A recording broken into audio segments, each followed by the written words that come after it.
All right, shelter, food, and water, they are urgently needed in the hardest hit parts of Myanmar right now. And this is after the country was struck by that powerful 7.7 magnitude earthquake late last week.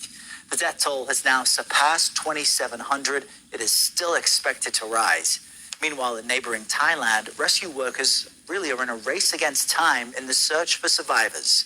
For more on the situation in Southeast Asia, let's bring in BBC News correspondent Nick Marsh, who is in Bangkok. Nick, first tell us about the situation where you are.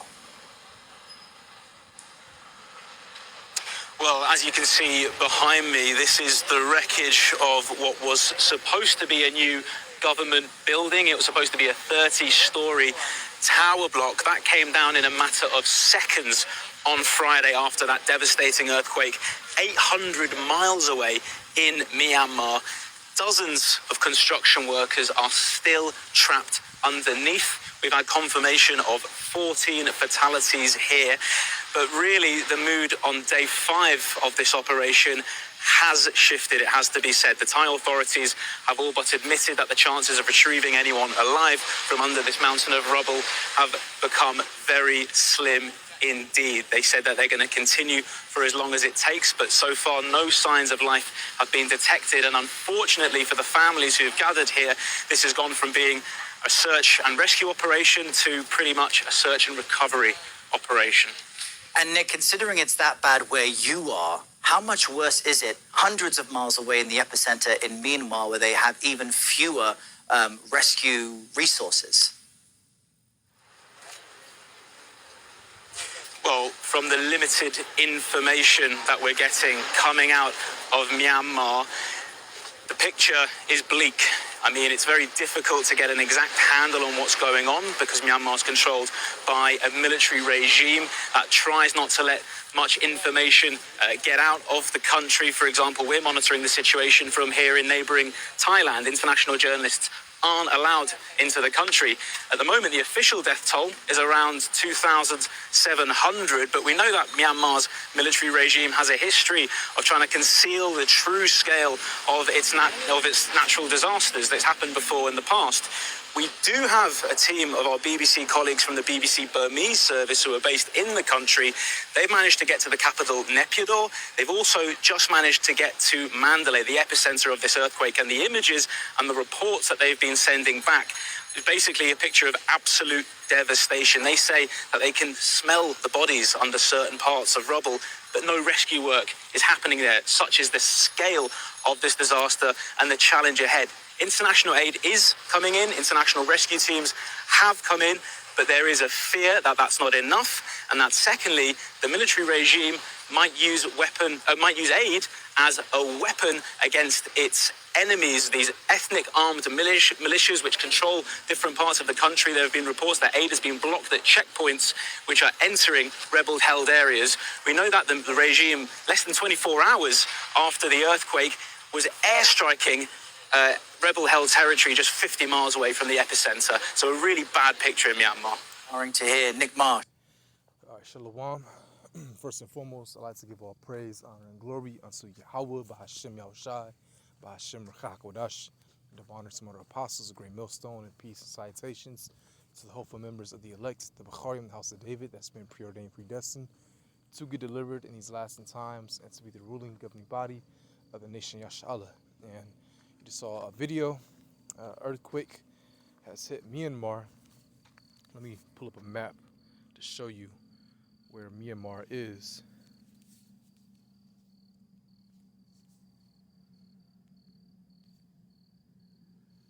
Also known as Burma, as you can see in Southeast Asia, bordering Thailand, Laos, Bangladesh, India, and China. Okay, let me zoom out. So that's Myanmar. So a 7.7 magnitude earthquake has struck Myanmar, and the civilians have suffered fatal casualties. And not just the earthquake, it's also a civil war. As the reporter was going in, a military regime has taken control of the country. So, earthquake along with civil war. Okay, and I can go into the reason why for this civil war. Okay. The military coup in Myanmar on February 1st, 2021 was driven by the Tatmadaw, Myanmar's military, that is the name, Tatmadaw, reclaiming power after losing political control to the National League for Democracy, NLD, led by Aung San Suu Kyi. And that also resulted in civilians suffering fatal casualties. I believe 6,000 have lost their life due to this civil war, due to this military coup that is happening in Myanmar. Hey, Kalayo Bashmashai. I'm on this trail and I look up and I see a chariot. Hey, the water. Hey, Kalayo Bashmashai. Yeah, I had to give praise to that. Beautiful. Yeah, I'm on this trail. Springtime, and this trail is very nice to walk through. It's a little late. It's just past sunset, so it's pretty dark. Still light enough where I can walk through, obviously. I like walking through here. I should have came here earlier, but this was the right time, obviously. So I'm just walking and doing this lesson. Now back to this lesson. So let's get some scriptures. Because the Lord is ultimately judging this earth. And I remember doing a lesson back on this in 2021 when this whole military coup happened. So I wonder what the hell is going on over there in Myanmar. It's been suffering fatal casualties due to this military regime that's taking control and going against these different militia groups, taken by the civilians, now hit with a earthquake. So it gets you thinking, like, man, what's going on here?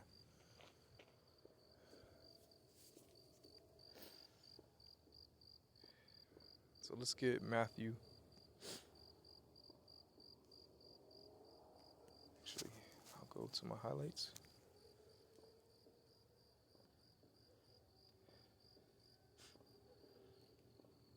Matthew 24, verse 7. For nation shall rise against nation. And you're seeing that with Russia and Ukraine.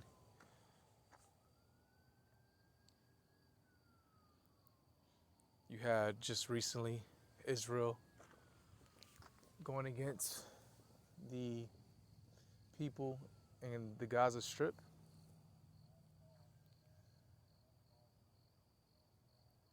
So you have nation against nation. You have that. And I'm just naming those two because that's of recent. And kingdom against kingdom, and there shall be famines and pestilences and earthquakes in diverse places. And you're seeing these earthquakes hitting in diverse places. Remember, last year Japan got hit with a 7.1, I believe. It was in the 7 category.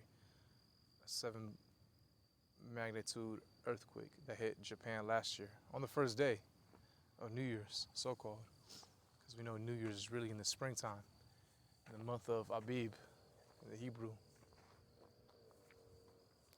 So you're seeing that as well, nation against nation, along with these earthquakes.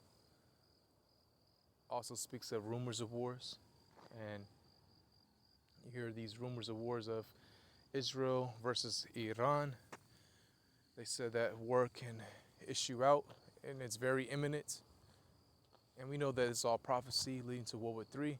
But first, it has to be the implementation of the mark of the beast, the RFID chip, which the technology is here, by the way. It's no coincidence that Elon Musk is in a newly created government branch, if you will, the government of efficiency that deals with issuing out technology and getting rid of wasteful usage towards this economy. Okay? He's Trump's right-hand man right now. And again, he has two corporations that's correlated with prophecy.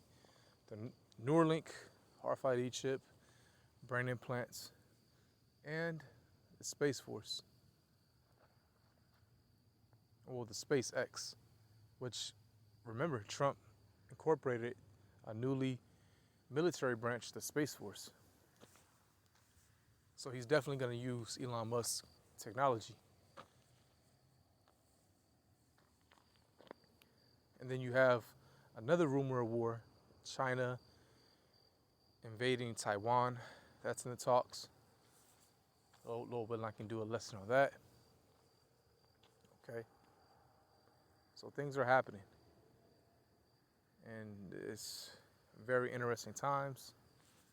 Yeah, you had this whole trade war going on with the US and China. China just retaliated, hit the US with tariffs of their own, 34%. So it's not looking good. It's not looking good at all. Even Trump said it out of his own mouth that, yeah, American citizens will suffer, but the outcome will be good. But it won't, because we know the outcome is America will be destroyed by nuclear missiles, by nuclear fire. So it won't be good.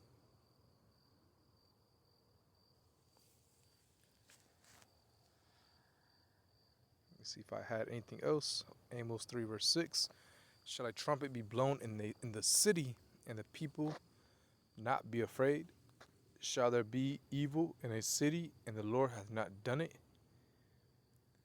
And this is evil that the Lord has brought upon, in this case, Myanmar. This earthquake, 7.7, which is huge. And it said 2,700 people had lost their lives, along with the civil war. Civilians suffering great casualties, fatal casualties. 6,000 as of 2024. It could be more now. Got me thinking what's really going on with Myanmar. It's ultimately done by the Lord, by the Most High, but is it using Esau as his left-hand sword? Just speculating. Is there some reason maybe Esau wants this place or another nation? Who knows? But either way, it's all prophecy that earthquakes in diverse places, a sedition of men, rebellion as well, against higher officials, civilians against the government. And that's soon going to come here to America. That's going to come here.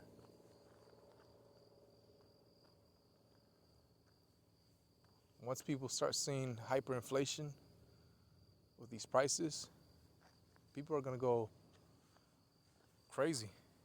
And that's what the elites want. The Hegelian dialectic. Problem, reaction, solution. They're creating the problem.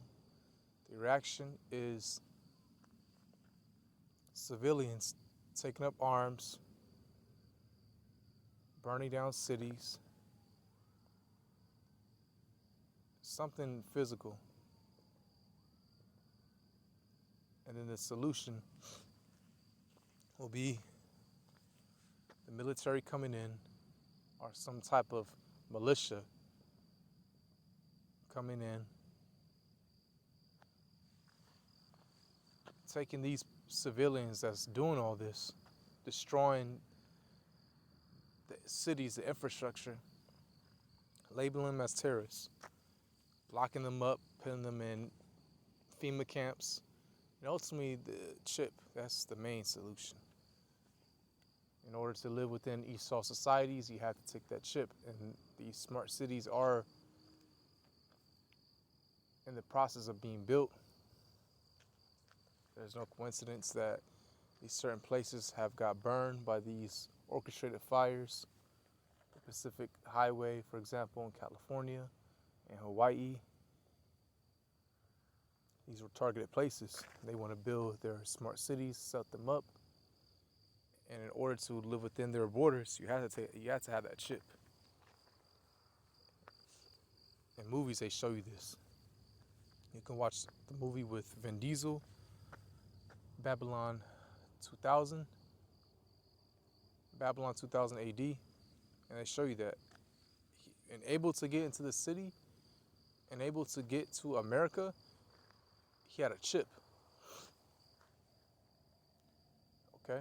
Hey, Kala Yobash Mashai. I see another chariot. Ooh, it's my second one.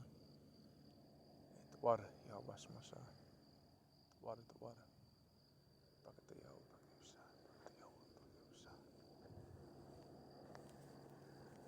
So, I won't go too long. Let's see how long have I been talking.